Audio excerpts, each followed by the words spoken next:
teacher. The son of our third Imam, Hazrat Hussein was made to memorize Surah Al-Hamd by his teacher. When his son Islam recited this surah, we become very happy and rewarded the teacher handsomely.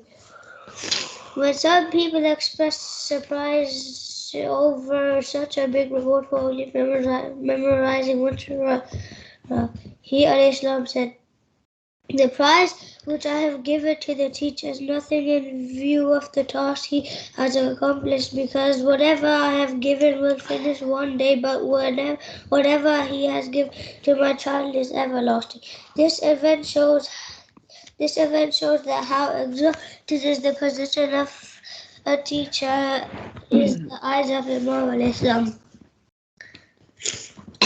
Islam has given very much importance to work of the teacher. Just as parents train children, so also a teacher devotes his time for training of a student and educates his students with adequate hard work and teach them the way to lead a good life, so that they may become a good human being and spend his life as the per order of the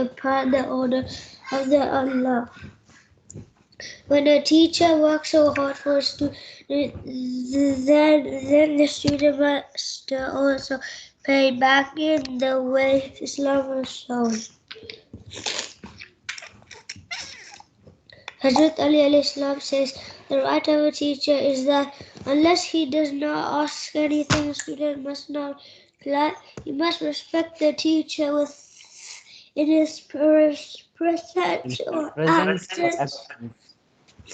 Whenever student comes in and gather teacher, he must wish all the people present generally and wish the teacher especially and show respect. He must sit in front of him quite respectfully.